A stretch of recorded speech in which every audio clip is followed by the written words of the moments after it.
People very often will think about life and so forth, and we look at each other, and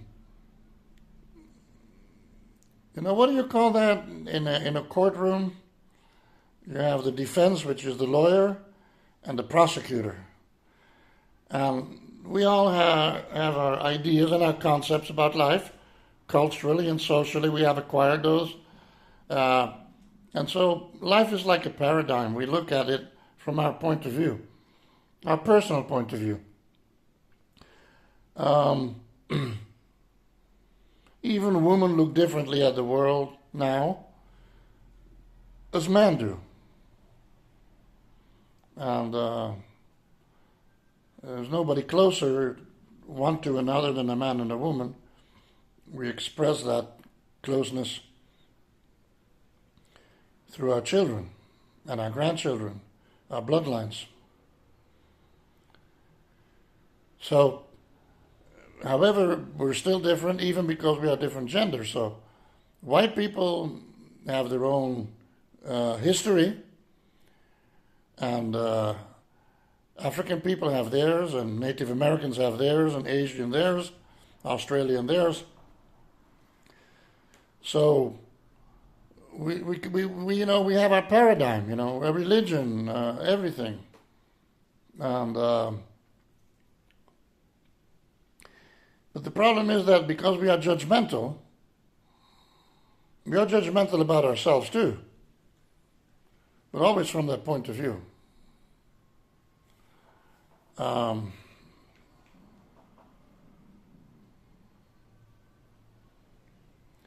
The problem is we should not be judgmental. We should never judge ourselves. We should definitely not judge ourselves. And we should not judge other people. Because we never have the big picture. We never have the whole picture. So we can only see what is happening right now, and we will judge that. But we don't know what happened 50 years ago, where that came from, or where that's going 50 years down the line. Or within a global context, what the meaning of that is. The great advantage of not being judgmental is that we also don't have to assume then the responsibility. Because if we judge, we are prosecuting, and our judgment will influence reality. So then there will be consequences. And because we were judgmental, and if we made a mistake, those consequences in part will have been influenced by our judgment. So it fires back on us, or 4 or 5 generations down the line. See, there's so much we cannot really see within the social ecosystem. Historical, social, and global ecosystem. Hence universal ecosystem. It's called myopic judgment. We're nearsighted because we only stand where we stand. If you're in the middle of a forest, so rich, thousands of different species, amazing. You can live there for a lifetime and still miss species that you haven't just seen. But how was the evolution of that forest over the last 300,000, 500,000 years through the ice ages and whatnot? And how was the evolution of our ancestors 100, 200, 300,000 years ago? Epigenetically, though, in that bloodline, in those chromosomes, in those genes, they are still present and they still influence us, and what we do is still influenced by what we did and who they were, and how they had to deal with life and to contend with life. So that makes us who we are.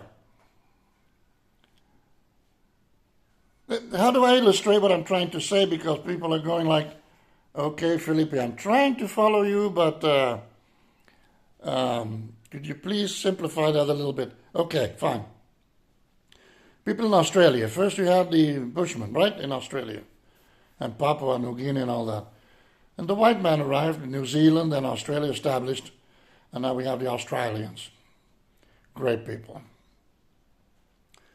The Australians come from, you have also white people in the Philippines, the Americans, the Spaniards first, then the Americans were established over there. So there is influence there too. But the white man, the Caucasian, then comes from the United States, Canada, and obviously they come from England. And England comes in part from the south, from Spain, the Celtic people, and in part they come from the Germanic people. And Vikings and so forth. The northern section of Europe was a later immigration, which are the Germanic people, not the German people, the Germanic. That means that Norwegians, the Norse people, Denmark, Holland, Belgium, Austria, and all that. But all those Caucasians, they come from where? They come from east, from the steppes, and all those people from Poland and Czechoslovakia and all those areas, Finland and Estonia and Lapland and all that, and Russia. All those come from southeastern Europe, from the Myanmar people. And the Myanmar people were people that started migrating into these steppes. They were nomads, and they would establish temporary dwellings, then move on, because they had herds and so forth. And so then eventually the first migration, they moved into Europe, the southern area, which was more accessible because of climate, and that became the Celtic people. And then the second time it was more towards the north because the south was already occupied, and so they established themselves more in the north. There was colder areas, and that's where you have the northern people, which are, of course, the Anglo-Saxons and the Danish and the whole Shamir and the Norsemen, the Vikings. And then the Vikings started migrating back towards England and around Spain into the Mediterranean, all the way to Italy and Greece and everything else. But also they also migrated back into the areas of Russia along two large rivers and everything with their flatboats, and they reached again the Arabian cultures where they learned and they traded and they conquered, and they established. So when we talk about Aryan people are from Indo-Europe, Southeast Asia, Southeast Europe, which is basically Central Asia. And from there also they moved, then the people migrated towards Mongolia and China and Siberia and North Russia and the Bering Strait and the Americas and whatnot. But those became the Asian branches. So you had the Slavics, and then you had... So, you know what? The Americans and the Russians are two nuclear powers that stand there, they share the same ancestors. The Mediterranean culture, like Greece, Italy, France, Spain, Portugal, and so forth, and then some southern Central American, Central European, they are from the first migration eras. So they're more Celtic. However, still, European are Celtic and Germanic. Queen Victoria was 75% German and 25% Danish. There you have it. Eventually, the First World War. King George, the Emperor Wilhelm of Germany, and the Emperor of Russia, was it? They were cousins. They were cousins, for Christ's sake.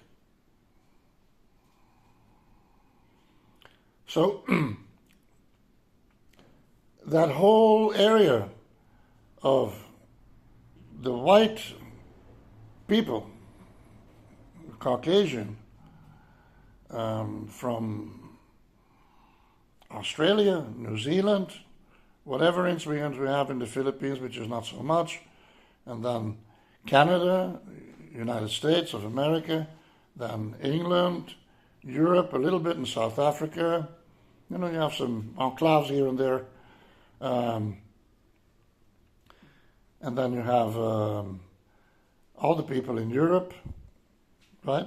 Northern Europe, Switzerland, Austria, and then you get all Poland and Czechoslovakia, Albania, and then Russia. Russia started around with the Rus around Kiev. Kiev already existed, but then the Russians, they occupied Kiev and Novgorod, whatever. And then he went to the central part, and they established then later on around the area of Moscow. And then afterwards they went even further to establish Petersburg or something like that. Anyway, we are all the same. We all come from the same people.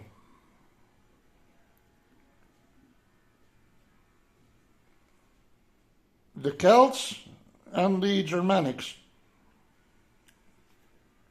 It's all from the Myanmar cultures, from Indo-European. We all have the same forebears. A few hundred generations back, not even. So with Russians and we have a deep connection as a race and as a culture.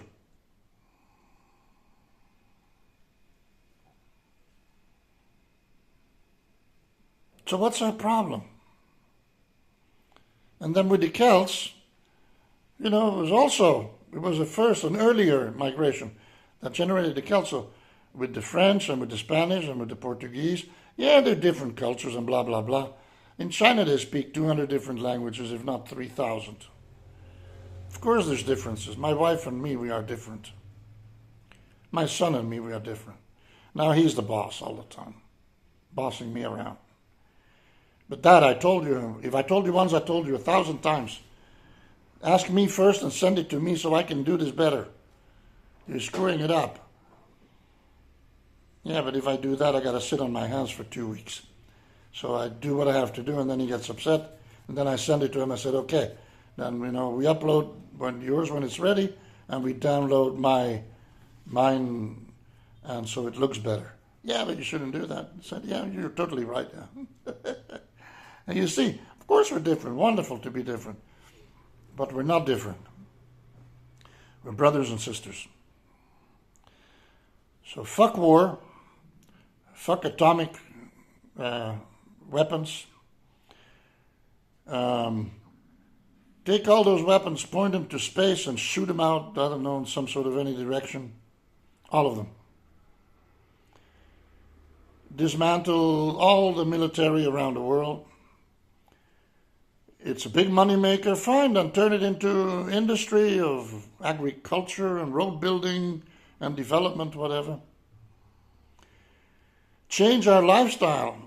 Western lifestyle must change. We must cut down consumption and, at least by 30%, for starters. We must go back to a more contemplative, frugal lifestyle that moves slower, that is more akin with the environment, because the way we are living and where we are going is not sustainable. And some of the gentlemen and some of the ladies, I'm sorry about that word I just used, but I've done that on purpose because it's just, to awaken a little bit. I mean, what are we talking about? What are we doing? Where are we going? And why do we want to go there? We don't even want to go there. We don't need to go there. Everything's fine. We got a job. If not, we can always go and find the land again and cultivate and grow stuff and sell it. What do we need? We need a shelter. We need a roof. A simple house. Stays warm. We need to go back. We could live very well like our grandparents used to live, We're doing things manually and pickling stuff and making and dried and smoked this and that and sell it in the neighborhood and in the local kermesse, whatever, on the weekends, and make our own wines and our own beer and make our own marmalades and our own cheeses and our own sausages and everything. Again, instead of, eating that pink ooze, there's basically a lot of chemical. We have produced 8,000 different kinds of chemicals that are present in our everyday life, one way or another. Not in every country, but around the world, if you sum it up, that we use for whatever we build and construct and so forth. Chemicals which eventually turn into dust and powder, become microparticles, and get into the water and get into the air and get into our genes and get into our genes, for Christ's sake. And I'm not talking about blue jeans. I'm talking about our genes, about inside of bacteria. You find it on the smallest microfibers that, chemicals, slosh, mush, whatever. It's everywhere. Nobody had cancer before. Now we're rife with cancer. So that's our undoing, but we can undo the undoing. It's easy. And, say, yeah, but the industry, well, the government should suspend all that shit. But they won't. Because we know they're heavy interests. Let's not consume it. Let's go and have our job and use our money wisely and not waste on fluffity fluff, whatever. Especially the younger persons they just have to have that, those shoes, and they have to have those pants, and they have to have this and that, and they're so vulnerable because they haven't, One day I stood there and I was very happy because I bought a new washing machine, washer dryer for the household. And at one point I looked at my wife and I goes like, you know what? Since I have the use of at home with my parents, and then me living alone and getting married and living alone and remarried, well, that's another one thing. Marriages, you just change for your family like your underwear. Terrible, totally wrong. Sad, totally sad. Means that we're not capable of overcoming our own egos. That we don't have the grit. We don't have the true grit to grind through to fight our own war and become a better person together, to help each other with love to become better people. And it's hard, of course, I can understand anyone walking out on me. It's fine. I understand. I'm an imperfect person, just like everybody else. The only problem, I have a huge heart, an amazing capacity for loving, but nobody understands me. I can't use it. I have to just shut it down, cover it, put it away. And it's been hurt a lot, enough. But still, that love is still there. That faith in God is still there.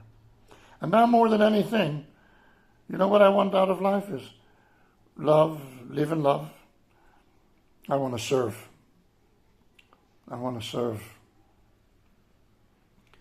And the only thing I want out of life is serve.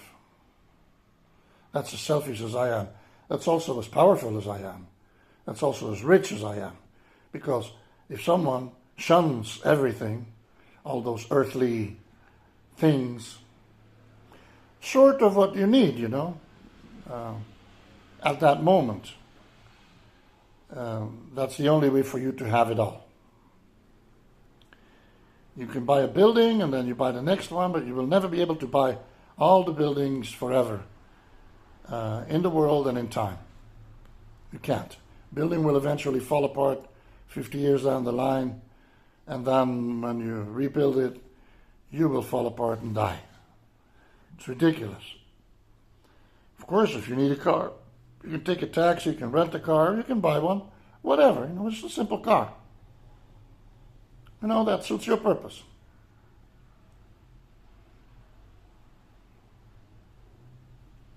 Love. All-embracing love. That's always where it starts and always where it ends. And all we need to do is do it now.